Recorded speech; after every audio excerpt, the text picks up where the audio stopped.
안녕하세요. 건강 365 아나운서 추인경입니다. 여러 원인이 있겠지만 청력이 약해지면서 소리가 잘 들리지 않는 난청을 겪는 분들이 있습니다. 그럴 때 도움이 되는 방법 중에 하나가 보청기입니다. 노화로 인한 노인성 난청도 그렇죠. 보청기가 치료일 수 있습니다. 다양한 종류의 보청기를 선택하는 기준부터 적응하기까지도 시간이 필요할 텐데요. 노인성 난청과 보청기 잠시 후에 알아봅니다. 그리고 소변길에 생길 수 있는 감염의 위험, 요로 감염에 대해서도 살펴보겠습니다. 건강 365 KC 앤 더 션샤인 밴드의 That's the way I like it 듣고 시작하겠습니다. KBS 라디오 건강 365 함께하고 계십니다. 나이 들수록 우리 몸의 기능이 떨어지고 약해지는 건 자연스러운 변화이기도 합니다. 청력도 예외는 아니어서 난청으로 불편을 겪는 노인들이 많은데요. 초고령화 사회를 사는 지금 노인성 난청은 점점 더 증가하지 않을까 싶습니다. 청력의 노화 현상, 보청기가 대안이 될 수도 있을 것 같은데요. 서울대병원 이비인후과 이준호 교수에게 도움 말씀 듣겠습니다. 교수님 안녕하세요. 네, 안녕하세요. 노인성 난청으로 진단되는 분들이 많지 않나요? 네, 30대 이후에 조금씩 고주파수 영역의 청력이 감소하기 시작하는데요. 네. 60대가 되면 3명 중 1명이 노인성 난청을 경험하게 되고, 네. 75세 이상에서는 약 50%가 노인성 난청을 가지게 됩니다. 네. 연령이 증가함에 따라서 발생하는 퇴행성 변화에 의한 청력 감소를 말합니다. 네. 발생 연령과 진행 정도는 유전적 요인과 주위 환경에 의해서 결정된다고 알려져 있습니다. 네. 아무래도 노인 인구가 많아지면서 난청으로 불편을 겪는 분들이 늘어날 텐데요. 그럼 우리 귀 속 구조로 볼 때 외이, 중이, 내이 모든 영역에서 노화가 진행되는 건가요? 네, 우리 몸 각 부분이 노화가 진행되지만 네. 청력에 영향을 미치는 부분은 뇌의 노화 때문입니다. 근데 흔히 전음성 난청, 감각신경성 난청으로도 얘기하지 않습니까? 그럼 그건 귀에 어디에 이상이 생기는지에 따라서 구분을 하는 건가요? 네, 전음성 난청은 중이에 문제가 생겨서 소리 전달에 문제가 생길 경우를 말하는데요. 네. 예를 들어서 중이염 같은 질환입니다. 네. 수술로 회복이 가능합니다. 다만 감각신경성 난청은 네. 뇌의 문제로 발생되는데요. 노인성 난청과 같이 달팽이관의 노화로 인해서 생기는 회복 불가능한 난청을 말합니다. 네. 그럼 그렇게 노인성 난청이 주로 뇌에서 노화가 진행되는 이유가 뭘까요? 달팽이관은 소리를 듣게 만드는 일종의 화학 공장 같은 곳인데요. 네. 노화가 진행되면서 달팽이관 안에 청각세포의 손상이나 네. 청각신경의 손상, 또 혈액 공급 지장 등으로 인해서 발생되게 됩니다. 네. 그럼 노화로 인한 이런 청력의 퇴행은 이전의 상태로 회복하기는 어려운 거죠? 손상된 청각세포의 재생을 다양한 방법으로 시도는 하고 있지만 네. 아직 성공적이지는 못해서 현재로서는 회복이 안 되고 있습니다. 근데 일단 잘 들리지 않는다는 게 불편하잖아요. 그럼 노인성 난청을 의심할 수 있는 증상이랄까요? 본인보다는 오히려 주변에서 더 빨리 느끼지 않을까 싶은데 어떨까요? 말씀 주신 대로 보통 난청이 시작되면 본인보다는 주변에서 먼저 인지를 하게 되고 네. 불편함 역시 주변인들이 더 빨리 느끼게 됩니다. TV 볼륨이 점점 커진다든가 네. 속삭이는 소리를 잘 못 듣게 되고 같은 공간에 있어도 멀리서 얘기하는 경우에 놓치는 부분이 생기게 됩니다. 청력은 갑자기 확 떨어지는 경우도 있긴 하지만 네. 대부분 경도 난청으로 시작되고 정도가 점점 심해지기 때문에 네. 경도 난청일 경우에는 본인이 크게 인지를 하지 못하나 말소리에 해당되는 50dB, 60dB 정도까지 네. 중도 난청까지 진행될 경우에는 본인도 귀가 좀 안 좋은가 생각할 수 있기 때문에 네. 본인보다는 주변에서 먼저 느끼는 경우가 많다고 볼 수 있겠습니다. 네. 일단 뭐 주변 이제 가족들이 더 빨리 느끼게 된다고 하셨는데요. 그럼 부모님의 청력을 살필 때 어떤 부분들에 특히 신경을 써야 될까요? 앞서 말씀드린 대로 TV 볼륨이 점점 커진다던가 네. 얼굴을 마주보지 않고 대화를 했을 때 놓치는 부분이 생기고 노화성 난청으로 인해서 고주파수 음역대가 나빠짐으로써 네. 전화 벨소리나 초인종 소리 등을 잘 못 들으실 경우에 노인성 난청을 의심해 보시는 것이 좋겠습니다. 네. 건강검진 때 청력검사가 시행되긴 하지만은 정기적으로 이비인후과에 방문하셔서 네. 청력 변화에 관해서 전문의와 상담하시는 걸 권장드립니다. 네. 그럼 이렇게 그냥 나이 들어서 그렇다는 생각에 방치를 하면 단순히 소리를 듣지 못하는 불편뿐 아니라 치매 위험이라든지 또 다른 건강상의 위험도 지적이 되던데 연관이 있을까요? 난청과 치매와의 관련성도 최근 들어서 입증되어 있습니다. 네. 노인성 난청이 우울이나 외로움을 증가시키고 네. 노인의 자율성을 저하시켜서 2차적으로 치매를 일으킨다는 결과가 있습니다. 네. 세계보건기구인 WHO에서도 강조하고 있습니다. 네. 그럼 노인성 난청으로 진단되는 기준으로 볼 때요. 어느 정도의 소리를 듣지 못하면 치매 위험이라든지 여러 문제가 발생할까요? 40데시벨 이내의 경도 난청은 2배, 55데시벨 이내의 중등도 난청은 3배, 그 이상의 중고도 난청은 5배까지 치매 위험도가 높아집니다. 네. 인지 기능도 저하되기 때문입니다. 보청기를 써서 소리를 듣게 만들어주면 치매의 속도를 늦추거나 예방 효과가 있다고 알려져 있습니다. 네. 아무래도 사고 위험도 높아지겠죠? 잘못 듣게 되면 여러 방향에서 들려오는 경고음을 인지하지 못함으로써 사고의 위험이 커집니다. 네. 그럼 노인성 난청을 해결하기 위한 방법으로 보청기가 방법일 수 있는 건가요? 네, 현재로서는 보청기 착용이 방법입니다. 보청기 착용으로도 재활이 힘든 고도 난청은 인공화학 수술을 통해서 청력 재활을 하게 됩니다. 네. 그럼 보청기를 쓰게 되는 경우에는 보청기 종류가 좀 다양한 걸로 알고 있습니다. 그런가요? 네, 맞습니다. 보청기의 종류는 일반적으로 생각하시는 것보다 종류나 형태가 굉장히 많습니다. 네.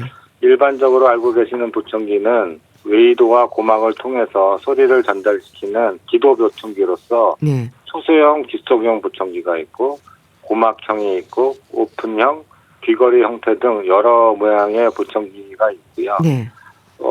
골도 즉 뼈로 전달되는 소리 전달 과정을 활용한 골도 보청기라는 것도 있습니다. 이는 난청의 병변 위치나 자세한 청력 검사를 통해서 네.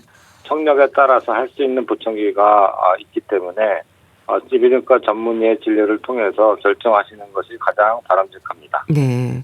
그럼 보통 어떤 보청기를 많이 선호를 하시는 건가요?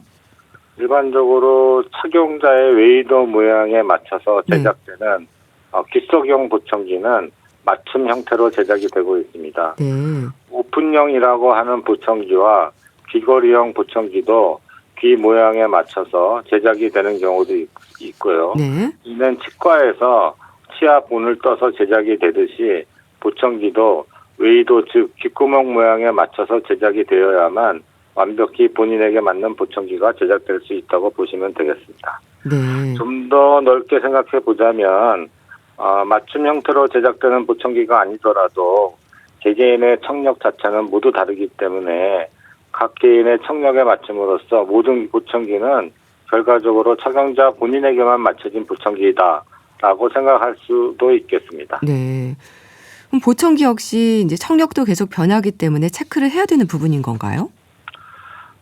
보청기를 착용하신 분들 중에 소리만 크게 들리고 무슨 말인지 모르겠다고 하시는 분들도 계십니다. 네. 이는 청력 상태가 어떤지 확인이 필요합니다. 보청기 효과에 가장 크게 영향을 주는 검사는 어음 명료도 검사로서 소리를 크게 해드렸을 때 얼마만큼 말소리를 정확하게 인지하는 검사입니다. 네. 보통 50% 밑으로 떨어져 있으면 보청기 효과가 떨어질 수 있기 때문에 네. 중고도 고도 난청까지 진행됐을 경우 어음 명료도 검사 점수도 같이 떨어지기 때문에 보청기는 주기적인 청력 검사를 통해서 네. 조금이라도 잔존 청력이 있을 때 시작하시는 것이 보다 큰 효과를 보실 수 있습니다. 네. 보청기 착용은 적응 기간이 아무래도 좀 필요하겠죠? 네, 필요합니다. 처음 착용하기 시작하면 그동안 안 들렸던 소리도 들어오고 네. 기존에 들렸던 소리도 크게 들리기 때문에 처음에는 조금 시끄럽게 느낄 수 있습니다. 네. 착용 후의 적응 방법은 이비인후과 전문의와 청각 전문가의 조언을 통해서 적응해 나가심이 바람직하겠습니다. 네. 근데 보청기 역시 공용으로 함께 쓸 수 없는 거잖아요. 이런 경우에는 오히려 좀 위험할 수도 있을 것 같은데요. 네, 본인의 청력에 맞는 그리고 본인 귀 모양에 맞는 주파수 대역대에 맞는 네. 본인만의 보청기를 제작해서 착용하시는 것이 맞겠습니다. 네. 그럼 또 보청기를 이제 본인이 필요한 때만 끼고 사용하는 분들도 있던데요. 적응을 하려면 방법대로 사용하는 게 중요하겠죠? 네, 필요할 때만 쓰는 것은 좀 그렇고요. 네. 항상 평소에 못 듣던 소리도 듣게 만들어줘야 뇌가 자극되는 것이기 때문에 네. 적응 기간을 충분히 거친 후에는 주무시거나 세수하거나 이럴 경우 제외하고는 네. 항상 착용하셔서 우리가 놓칠 수 있는 작은 소리도 듣고 계셔야 되는 것이 좋겠습니다. 네. 근데 좀 불편해하는 분들도 계십니다. 굳이 한쪽만 끼는 건 어떨까요? 제 주변에 그런 분이 있으시거든요. 원칙적으로는 양쪽 귀가 잘 안 들리게 되면 양쪽 착용이 원칙적으로 권합니다. 네. 다만 처음에 좀 부담스러우실 수 있어서 한쪽 착용하고 적응 기간을 거친 다음에 다른 쪽 착용을 하실 수는 있겠습니다. 네. 다만 양쪽 착용을 하실 때 오히려 서로 방해하는 현상이 있을 수 있는 분도 있어서 한 20% 정도는 그런 현상이 발생이 될 수 있어서 양쪽 착용이 원칙이긴 하지만 네. 그거는 봐가면서 상담을 통해서 결정되어야 될 문제라고 생각됩니다. 네. 근데 양쪽 청력이 좀 다를 수도 있잖아요. 그럼 이런 것도 보청기가 조절이 필요한 건가요? 양쪽 귀의 청력도에 맞게 보청기에 피팅이 될 수 있기 때문에요. 네. 필요한 쪽은 각각 한쪽에 필요한 쪽은 꼭 해야 된다라고 생각을 하시면 되겠습니다. 네. 이 보청기는 관리법도 중요하지 않을까요? 네, 보청기는 주기적으로 청소와 소독을 해줘야 되고요. 네. 네, 그리고 주기적으로 6개월 간격, 처음에는 3개월, 그 이후에는 6개월 간격이더라도 보청기가 잘 작동되고 있는지 청각 전문가와 체크가 필요합니다. 네. 이 보청기 교체 시기에 대한 질문도 받으실 텐데 어떻습니까? 평균적인 수명은 네. 5년이라고 보고 있습니다. 네, 그런데 이제 더 쓰실 수도 있는 문제이고요. 네. 다만 이제 본인의 청력이 나이가 들면서 변동이 생길 수 있기 때문에 주기적인 청력 검사와 그다음에 주기적인 피팅으로 그걸 잘 조절해 나가면서 또 세월이 지나서 네. 또 새로운 기술이 더 도입이 돼서 네. 좀 더 기능이 좋아진 보청기가 개발이 되어 있으면 5년 이후에도 또 교체를 하실 수도 있겠습니다. 네. 앞서 이제 보청기의 종류도 많다고 하셨는데요. 그럼 종류는 선택의 문제인가요? 다양한 모양으로 그렇게 나와 있어서 선택의 폭이 좀 넓던데요. 대개는 최근 들어서는 오픈형 보청기가 많이 전 세계적으로 이제 착용하면서 편하고요. 네. 그다음에 폐쇄감이 없어서 오픈형 보청기가 선호되고 있는데요. 네. 이제 청력이 특히나 저음이 떨어진 경우에는 오픈형 보청기가 저음을 잘 커버를 못 해줄 수도 있는 부분이 있어서 네. 기속형 보청기로 대체해서 착용을 권하기도 합니다. 네. 그럼 오픈형의 가장 큰 장점이 뭔가요? 폐쇄감이 없습니다. 그리고 고음을 증폭시켜주는데 네. 유리합니다. 노인성 난청은 특히나 특징이 양쪽에 고주파수가 떨어지는 것이 특징적이기 때문에 네. 오픈형 보청기가 노인성 난청에서 적합한 보청기가 되겠습니다. 네. 오픈형이 노인성 난청의 경우에 좀 좋고요. 귓속형도 많이 사용하는 보청기인 건가요? 귓속형도 처방이 되고 있습니다. 왜냐하면 오픈형은 귀에다가 귀걸이 모양으로 네. 걸게 되면서 약간 노출의 위험은 있습니다. 다만 사이즈가 예전에 우리 귀걸이형 보청기 같이 사이즈가 크진 않아서 귀 주변에 머리카락에 약간 가려지는 부분이 있고요. 네. 굉장히 사이즈가 작아서 이렇게 들여다보지 않으면은 다른 분들이 잘 모르는 경우가 많습니다. 네. 그래서 장점을 생각해 봤을 때는 네네. 오픈형 보청기가 전 세계적으로 많이 처방되고 사용되고 있습니다. 네. 그러니까 겉으로 잘 보이는지 이런 외관상의 부분에 많이 신경들을 좀 쓰실 것 같은데요. 그럼 남녀에 따라서도 선호도의 차이가 있겠어요? 특히나 여자분들은 네. 그 귀 주변에 머리로 가려질 수 있는 부분이 있기 때문에 네. 특히나 더 선호하실 수 있을 거라고 생각이 들고요. 네. 다만 특별한 주파수 아까 말씀드렸던 저음까지 많이 떨어진 경우에는 네. 귓속형 보청기를 처음부터 권하게 됩니다. 네. 이 보청기를 이제 오래 사용하는 것으로 인한 어떤 있을 수 있는 다른 부작용은 없을까요? 보청기로 인해서 귀가 나빠지거나 청력이 더 감소되는 그런 부작용은 전혀 없습니다. 네. 안 썼을 때 있을 수 있는 뇌의 퇴화라든지 네.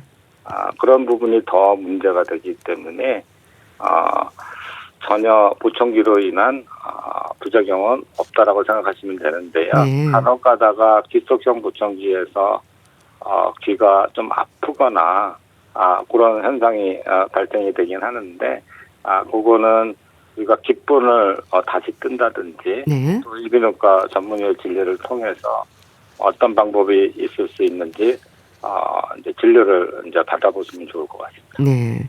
참 그렇게 난청이 있을 때 보청기가 도움이 되고 이제 보청기에 대해서 자세히 말씀 들었는데요. 청력 재활이라는 말도 있던데 이건 어떤 의미일까요? 네, 재활이라는 의미 자체가 기능을 최대한으로 회복시키자는 의미이니까 네. 난청이 생겼을 때 보청기를 착용하는 것 자체가 청각 재활이라고 볼 수 있습니다. 네. 예, 이제 못 들었던 소리를 들려주고 노화된 청신경들을 자극해서 음정을 시켜주고 앞서 말씀드린 대로 전문가의 조언을 통해서 적응해서 나가는 것이 중요하겠습니다. 네. 대신에 이제 착용할 때 여러 가지 주의할 점도 있겠어요. 네, 처음에는 우리가 안 들리는 거를 100%까지 듣게 만들어주진 않습니다. 네. 왜냐하면 못 듣던 소리가 너무 크게 들릴 수도 있고 그다음에 생활성의 소음도 크게 들릴 수 있기 때문에 1주, 그다음에 2주, 한 달, 3달 간격으로 점검을 해가면서 환자분하고 그 이득이라 그러죠. 보청기를 더 증폭시켜주는 정도를 주파수별로 세밀하게 조절하게 됩니다. 네. 그래서 보청기의 종류가 다양한 이유 중에 하나는 그 주파수별로 다른 청력 상태를 채널별로 보청기가 갖고 있는 채널별로 구분해서 네. 증폭을 시켜주기 때문에 8채널짜리 보청기가 있을 수 있고 12채널, 그다음에 16채널 네. 이런 식으로 좀 더 세밀하게 이렇게 나누어서 증폭을 시켜주는 보청기 종류들이 쭉 나열되어 있기 때문에 네. 그래서 그거는 청력의 주파수 정도에 따라서 그 채널별을 선택을 하게 되겠습니다. 네. 그래서 또 전문가의 정확한 검사가 필요할 것 같기도 한데요. 적응하기까지는 이제 보청기를 착용해도 소리가 잘 들리지 않는다거나 또 갑자기 너무 잘 들려서 당황할 수도 있을 것 같은데 어떨까요? 이제 지금까지 말씀드린 그러한 과정들을 통해서 네. 그 채널별 혹은 주파수별 그다음에 증폭별 네. 세밀하게 조정해 나가는 과정이 초반에 굉장히 중요하다고 말씀드릴 수 있겠습니다. 네. 참 보청기에 대한 인식이 그래도 많이 좋아졌잖아요. 100세 네. 시대를 살면서 보청기와 좀 친해져야 할 텐데 어떤 말씀을 주실까요? 제일 문제는 잘 못 들으시면 현재로서는 청각학적 뇌가 발달을 하지 않습니다. 네. 그것이 치매하고도 연관되어 있고요. 네. 치매를 일으키는 단일 요소를 꼽으라 그러면 네. 난청이 제일 중요한 요소로 연구가 되어 있습니다. 그래서 잘 이제 듣지 못하는 부분을 증폭시켜서 뇌에 전달시킴으로써 네. 뇌가 활성화될 수 있게 그것을 유지할 수 있게 만드는 것이 굉장히 중요한 지금 사실로 되어 있고요. 네. 그리고 사회생활을 할 때도 참으시는 게 아니라 네. 더 잘 원활하게 사회생활을 하기 위해서 소리를 증폭시켜서 네. 들으시는 것이 여러 가지 심리적 요소나 사회적인 생활에 큰 도움이 되실 거라고 생각합니다. 네. 뭐 가족들이 도와줄 수 있는 부분도 있지 않을까요? 네, 가족분들께서 이렇게 지지해 주시고 네. 보청기 사용하는 거에 대해서 응원해 주셔야 됩니다. 이게 우리나라 환자분들은 이제 보청기가 보이는 거에 대해서 굉장히 걱정들을 많이 하시는데요. 네. 우리가 눈이 잘 안 보이면 네. 얼굴 전체에 안경을 쓰고 다니지 않습니까? 네. 그것을 우리가 장애라고 생각하지 않습니다. 네. 난청, 노인성 난청이 있어도 장애라고 생각하지 않기 때문에 그 보이는 문제라기보다는 네. 본인의 건강을 생각하신다면 잘 듣고 뇌 건강을 지키는 것이 중요하다고 생각합니다. 네. 가족들의 격려와 응원도 또 필요하겠네요. 알겠습니다. 자, 오늘은 노인성 난청과 보청기에 대해서 알아봤는데요. 서울대병원 이비인후과 이준호 교수와 함께했습니다. 감사합니다. 네, 감사합니다. KBS 라디오 건강 365 함께하고 계신데요. 패닉의 정류장 듣고 다시 오겠습니다. KBS 라디오 건강 365 함께하고 계십니다. 감염이라는 단어가 주는 부담이 있죠. 소변길인 요로에도 세균이 침입할 수 있어서 감염 위험에 조심해야 할 텐데요. 요로 감염의 원인으로 대장균이 가장 많지 않을까 싶기도 합니다. 한림대 성심병원 비뇨의학과 오철영 교수에게 도움 말씀 듣겠습니다. 교수님 안녕하세요. 네, 안녕하세요. 소변길에 생길 수 있는 감염 위험, 대장균이 가장 큰 문제일까요? 네, 맞습니다. 요로 감염의 70에서 80%는 대장균이 원인입니다. 네. 대장균은 원래 우리 장 속에 정상적으로 살고 있는 균인데요. 이 균이 항문 주변을 거쳐서 요도로 들어가게 되면 네. 감염이 시작됩니다. 흔히들 대장균이다 하면 균 중에서 대장이다, 네. 가장 강력한 균이다 이렇게 오해하시기도 하는데요. 네. 그렇지는 않고 장내 세균이기 때문에 대장균이라고 한다는 말씀도 드리고요. 네. 대장균은 대부분 병원성이 없는 균주이지만 일부 대장균은 병원성과 감염력이 있어서 감염성 질환을 일으키게 되는 겁니다. 네. 장내 세균인 대장균 말씀하셨고요. 또 다른 세균의 위험들 뭘까요? 네, 여러 가지 균들이 있는데요. 가장 대표적으로 장구균, 포도상구균, 네. 크랩시엘라균, 이름도 좀 복잡하고 어렵지만 네. 이런 세균이 다 원인이 될 수 있는데요. 특히 병원에서 치료 중이거나 요도에 카테터 같은 거를 사용하는 경우에는 좀 더 다양한 균이 복합적으로 감염을 일으킬 수 있습니다. 네. 일단은 이제 장내 세균, 대장균에 이제 관심을 가져야 될 것 같은데요. 이게 대변에 섞여서 배출이 되는 거잖아요. 네, 그렇습니다. 그 소변길 감염, 즉 요로 감염의 대부분은 내 몸 안에 원래 있던 장내 세균 그중에 일부가 문제를 일으키는 경우가 대부분입니다. 네. 그러면 대변에 있던 세균은 일단 항문 주위에 머무르다가 요도를 통해서 방광에 침입하기도 하고 이렇게 이어지는 건가요? 네, 그렇습니다. 그 대변에 섞여 배출되면서 네. 항문 주변에 머물다가 요도로 이동하는 거거든요. 방광염에 대한 오해 중에 하나가 네. 방광염이 부부관계나 성관계 후에 오는 경우가 많기 때문에 네. 성매개성 질환, 즉 소위 말하는 성병으로 오인하는 경우가 있는데요. 네. 앞서 말씀드린 대로 항문 주변에 흔히 있는 장내 세균이 관계하는 과정에서 요로를 통해 감염이 되는 것이고 성적 배우자의 균이 침범하는 것이 아니기 때문에 네. 성매개성 질환으로 보지는 않습니다. 네. 따라서 배우자의 위생 문제가 있거나 혹은 배우자의 성병균이 전염이 되는 것은 절대 아닙니다. 네. 또 방광염을 비롯해서 급성 신우염의 위험도 있다고 하던데요.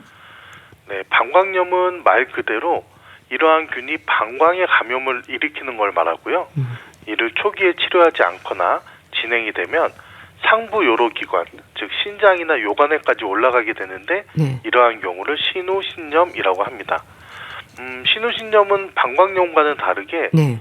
고열이나 옆구리 통증, 전신 근육통과 같이 보다 중한 증상을 일으키는데요. 네. 제가 환자분들께 흔히 방광염이 감기라면 네. 신우신염은 폐렴이다 이렇게 아. 비유해서 설명드립니다. 네. 비교적 경증의 질환인 감기가 잘 치료가 되지 않으면서 폐렴으로 발전하잖아요. 네.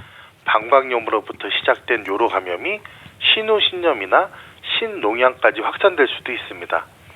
특히 당뇨나 자가면역 질환 네. 또는 항암 방사선 치료를 받고 있는 환자 이런 경우에는 네. 면역력이 저하되어 있기 때문에 이러한 위험도가 더 높아지게 되므로 이런 경우에는 조기에 더 적극적인 치료와 진단이 필요합니다. 네. 이 요로 감염이 계절과도 연관이 있을까요? 겨울에 더 많다는 말도 있고 여름이 더 위험하다는 말도 있고요. 또 면역력도 문제일 수 있다고 하던데요. 네, 통계적으로 보면 여름에 조금 더 많다는 보고가 많습니다. 네. 여름에는 땀을 많이 흘려서 탈수가 오기 쉽고요. 소변량이 줄어들고 그만큼 세균이 더 잘 증식하기 때문입니다. 고령의 환자분들은 만약에 기저귀나 패드를 사용하고 있다면 네. 이런 기저귀나 패드에서 균이 더 많이 배양될 확률도 높아지게 되죠. 하지만 겨울이라고 해서 안심할 수는 없습니다. 네. 겨울에는 면역력이 떨어지거나 배뇨 기능이 더 악화되는 경우가 많이 있어서 겨울이라고 해서 요로 감염으로부터 안심할 수 있다 이렇게 말씀드릴 수는 없습니다. 네. 이 요로 감염으로 이제 콩팥 기능까지 손상될 수 있다는 생각도 해야 될 것 같은데요. 콩팥의 문제는 전신 건강의 문제로도 이어질 수 있어서 조기 진단의 중요성이 클 것 같습니다. 어떨까요? 네, 그렇습니다. 그 반복되거나 치료가 늦어지면 네. 콩팥의 손상으로 이어질 수 있는데요. 콩팥은 단순히 노폐물을 배출하고 소변을 만드는 장기가 아니고 콩팥의 질환은 2차적으로 고혈압이나 빈혈 또는 호르몬 변화와 같은 전신 건강과 직결된 장기입니다. 따라서 콩팥 기능의 보존은 매우 중요한데 네. 특히 고령의 환자일수록 기저질환이 많은 환자일수록 그 중요도가 더 높아진다고 할 수 있습니다. 네. 자, 그렇다면 어떤 증상이 나타날 때 요로 감염에 대한 의심을 해야 될까요? 증상은 이제 초기에는 네. 소변을 볼 때 갑자기 따갑거나 자주 마려운 증상, 네. 갑자기 참기 어려운 증상으로부터 시작을 합니다. 초기 증상은 경미한 경우가 많은데요. 네. 무심코 지나가기도 합니다. 감염이 진행되면 전신 감염으로 이어지는데 이럴 때는 단순히 따갑고 아픈 게 아니라 네. 발열, 근육통 또는 전신 오한이 들고 심하면 소변 색깔이 변하면서 혈뇨를 동반하기도 합니다. 네. 근데 초기에는 좀 따갑거나 이제 자주 마렵거나 참기 어려운 정도라고 하셨는데 다른 비뇨기 질환들에서도 생길 수 있는 증상이라서 분별이 좀 어렵지 않을까 싶기도 한데요. 다른 질환을 생각해서 병원에 갔다가 우연히 발견되기도 하나요? 네, 처음에는 염증성 질환이 아니고 네. 남성의 경우에는 전립선 증상이나 여성의 경우에는 과민성 방광과 같은 기능성 질환으로 오인하기도 합니다. 네. 증상만으로 모두 다 감별할 수는 없는데요.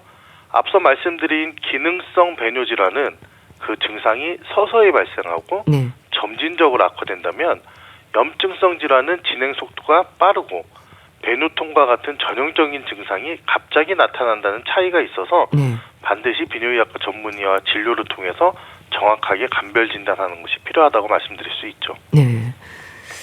우리가 건강에서 물 마시는 일이 강조가 되지 않습니까? 물을 너무 적게 드시는 것도 요로 감염의 위험을 높인다고 들었는데요. 수분 섭취도 중요한가 보죠? 네, 그렇습니다. 수분 섭취를 충분히 하면 일단 방광으로 들어온 세균도 증식하기 전에 용이하게 배출할 수 있습니다. 그렇겠네요. 거꾸로 물을 적게 마시면 소변량이 줄어들고 세균이 씻겨나가지 못합니다. 네. 그래서 요로 감염 위험이 증가하게 되는 거죠. 네. 그러니까 소변량이 줄어들면서 세균이 씻겨나가지 않는 위험도 있을 수 있으니까 물을 좀 자주 드시는 게 좋겠네요. 네, 그렇습니다. 그런데 물을 자주 그리고 충분히 마신다는 것이 굉장히 애매하게 들릴 수 있어요. 네. 남녀 그리고 연령이나 체중에 따라서 적정 수분 섭취량이 달라지기 때문인데요. 네. 대략적으로 체중 1kg당 30에서 35cc 정도의 수분 섭취로 권장합니다. 예를 들어서 70kg의 성인 남성을 기준으로 하면 네. 대략 2.5리터 전후가 되거든요. 와. 이 중에서 식사를 통해서 네. 섭취되는 것을 감안하면 대략 1.5리터에서 2리터 사이의 수분을 섭취하는 것이 통상적입니다. 네. 수분을 충분히 섭취하라는 것이 너무 많이 하라는 의미는 아니니까요. 적당히 수분 섭취를 하는 것이 좋겠다 이렇게 말씀드리겠습니다. 네. 그러니까 아무래도 소변길에 세균이 머무는 시간이 길어질수록 세균 증식의 위험도 높아지겠죠. 소변을 오래 참으면 방광 안에 세균이 증식할 수 있는 시간이 길어집니다. 네. 그만큼 염증을 일으킬 위험도 높아지게 되겠죠. 그래서 과도하게 소변을 참는 습관은 좋지 않습니다. 네. 일단 수분 섭취도 중요하고 면역력하고도 연관이 있을까요? 기본적으로 외부로부터 어떤 균이나 바이러스가 침범해서 병을 일으키는 대부분의 감염성 질환은 네. 그 균을 이겨낼 수 있는 면역력이 굉장히 중요합니다.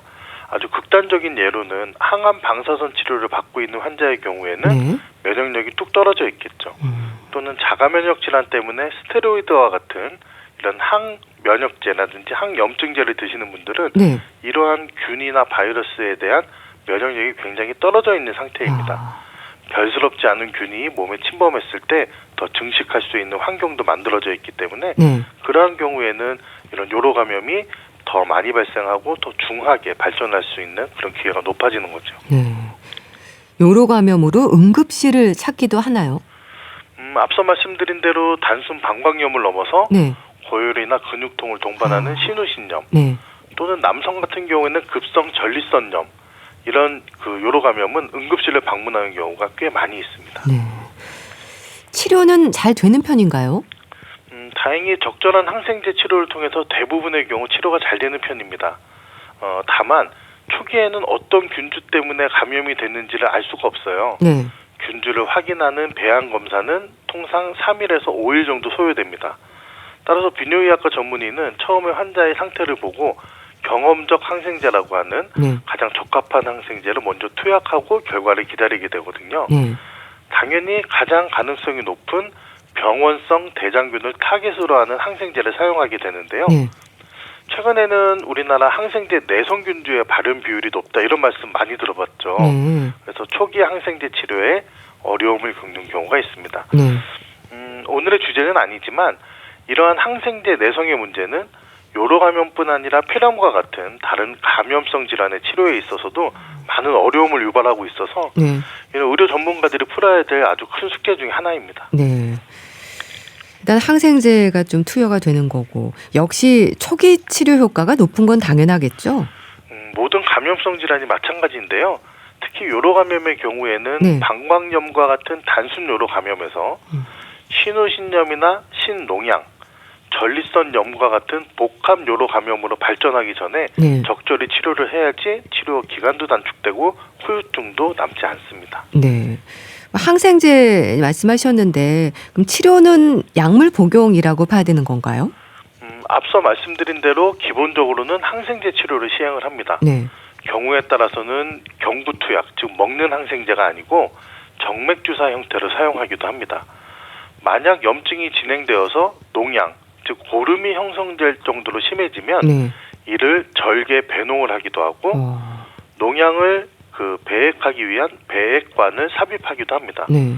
전신 감염에 의한 요로 감염의 경우에는 고열이나 근육통 같은 증상이 호전되었다 하더라도 5일에서 7일 정도의 추가적인 항생제 치료를 반드시 시행하게 되어 있습니다. 네. 이 요로 감염이 방광염에서부터 신우신염, 신농양까지 올 수 있다고 하셨는데 방광염도 흔하잖아요. 방광염의 치료는 며칠 약물 치료로 좋아지던데요. 근데 자꾸 생기던데 재발 위험이 높은가요? 이 요로 감염은 네. 재발을 할 수 있는 여러 가지 위험 인자를 갖고 있는 분들이 있습니다. 네. 방광염을 예를 들면 가장 흔히 발생하는 연령대는 20대에서 30대 초반입니다. 가장 많은 부부관계나 성생활을 하는 기간이기도 하고요. 네. 그리고 그 다음에는 60대 이후입니다. 면역력이 떨어지거나 당뇨라든지 자가면역 질환 같은 기저질환이 많이 발생하는 연령이죠. 네. 따라서 연령과 같이 이렇게 위험 인자도 있을 수 있고 기저질환이 있을 수도 있고 이런 경우에는 더 많이 재발하고 위험도가 높아지게 됩니다. 네. 그러니까 방광염에 한번 걸리신 분들이 또 걸리시는 경우가 많으시더라고요. 재발성 방광염이라고 교과서에서 정의한 것이 네. 1년에 4회 초과해서 생기면 재발성 요로 감염이다 이렇게 정의하거든요. 네. 대충 따져보면 한 3개월에 한 번, 계절에 한 번씩 방광염에 걸리면 네. 이것은 단순 방광염이 아니고 재발성 방광염이구나 이렇게 판단을 하게 됩니다. 네. 그럼 재발성의 위험은 왜 그렇게 많은 건가요? 가장 중요한 것은 어떤 생활 습관이라든지 기저질환이 잘 관리가 안 되고 네. 그런 경우에 외부로부터 균이 침입했을 때 그것을 잘 배출하지 못하는 환경이 자꾸 반복되기 때문입니다. 아주 일부 환자분들 같은 경우에는 네. 또 해부학적인 이상이 있어서 자꾸 요로 감염이 발생하는 경우도 있지만 그런 경우는 비교적 드물고요. 생활 습관이라든지 면역력과 같은 기저질환과 관련되어 있는 경우가 더 많이 보고되고 있습니다. 네. 근데 방광염의 증상은 이제 배뇨 장애 때문에 병원에 갔다가 진단되는 경우가 많던데요. 일반적인 비뇨기 질환과 비교할 때 증상의 차이가 좀 있을까요? 기본적으로 이 방광염과 어떤 전립선 증상, 신경이성 방광, 과민성 방광 이런 질환들이 네. 감염성이든 비감염성이든 증상을 공유합니다. 흔히 말하는 소변을 자주 본다든지 네. 소변을 참기 어렵다든지 또는 소변을 다 보고 나서도 다 본 것 같지 않은 잔뇨감이 남는지 이러한 증상들이 서로 비슷하기 때문에 네. 이것이 세균이나 바이러스에 의한 일시적인 현상인지 아니면 이 환자의 어떤 기능적인 배뇨 장애 질환인지를 감별하는 것이 무엇보다 중요한데요. 네. 일반적으로는 염증성 질환은 갑작스럽게 발생하고 치료에도 잘 반응합니다. 하지만 기능성 질환은 그 증상이 서서히 약화되고 치료에 대한 효과도 서서히 나타나는 경우가 더 많거든요. 네. 따라서 이 두 가지를 감별하는 데는 소변 검사라든지 배뇨 기능 검사라든지 여러 가지 영상 검사를 통해서 두 가지 질환을 감별하는 데 많은 도움을 줄 수 있습니다. 네. 요로 감염의 또 다른 질환으로 이제 신우신염도 비교적 흔한 걸로 알고 있습니다. 콩팥 감염인 거죠? 네, 그렇습니다. 신우신염이라는 것이 신장에 염증이 생겼다라는 의미잖아요. 네. 방광염은 방광 안에 국한되어 있는 현상인데 신우신염은 이미 혈행이나 아니면 요관을 타고 상부 요관으로 이미 발전한 상태를 의미합니다. 네. 앞서서도 말씀드렸다시피 단순 감기와 복합 폐렴과의 관계처럼 네. 단순 방광염은 비교적 잘 치료가 되고 별다른 후유증을 남기지 않지만 신우신염은 여러 번 재발한다면 궁극적으로는 콩팥 기능에 악영향을 미칠 수 있고 네. 그 후유증으로 인해서 비가역적인 신장의 손상, 즉 다시 돌이킬 수 없는 신장 기능의 악화를 유발하기도 합니다. 네. 증상은 이제 방광염과는 다르겠어요. 옆구리가 아픈 건 왜 그렇습니까? 열도 난다면서요? 네, 그렇습니다. 열이 난다는 것은 어떤 감염이 전신에 다 퍼졌다는 의미입니다. 네. 폐렴도 초기에는 기침이나 가래, 콧물과 같은 국소 증상으로 나타나지만 네. 어느 정도 진행이 되면 전신 발열로 나타나잖아요. 요로 감염도 마찬가지인데 네. 방광에 국한되지 않고 이미 열이 난다는 얘기는 혈행을 타고 다시 말해서 소위 말해서 피에 어떤 염증성 세균이 막 돌아다녀서 네. 전신 감염을 일으킬 뿐만 아니라 우리 콩팥의 위치가 양쪽 옆구리 뒤쪽에 붙어 있거든요. 네. 그쪽으로 인해서 그 팽창이 되고 부종으로 인해서 극심한 통증을 유발하기도 합니다. 네. 참 요로 감염에 대한 말씀을 쭉 들었는데요. 이제 요로 감염이 말하자면 내 안에 장에 있던 균이 침입하는 거잖아요. 그러다 보면은 병원 가는 걸 창피하게 생각해서 진단이 늦어지기도 할 것 같은데요. 청결 문제라든지 생활 습관도 이유일 수 있을까요? 방광염을 비롯한 요로 감염은 남녀가 좀 차이가 있지만 네. 여성의 경우에는 비교적 흔합니다. 통계적으로는 평생 한 번 이상 경험할 비율이 50%가 넘는다고 하거든요. 네. 비교적 흔한 질환이죠. 우리가 감기에 걸렸다고 병원에 가는 걸 창피하게 생각하진 않잖아요. 그렇죠. 방광염이나 요로 감염도 마찬가지입니다. 네. 감염성 질환은 단순히 내가 청결하지 않아서 생기는 질환이 아니고 요로 감염이나 방광염은 성매개성 질환도 아니기 때문에 네. 증상이 발현되면 바로 의료기관을 찾아서 적극적인 치료를 하는 것이 무엇보다 중요하다고 말씀드릴 수 있겠습니다. 네, 알겠습니다. 자, 오늘은 소변길에 생길 수 있는 감염의 위험, 요로 감염에 대해서 알아봤는데요. 한림대 성심병원 비뇨의학과 오철영 교수와 함께했습니다. 감사합니다. 네, 감사합니다. 스텔라장의 아이고 보내드리면서 인사드릴게요. 건강365 아나운서 최인경이었습니다. 고맙습니다.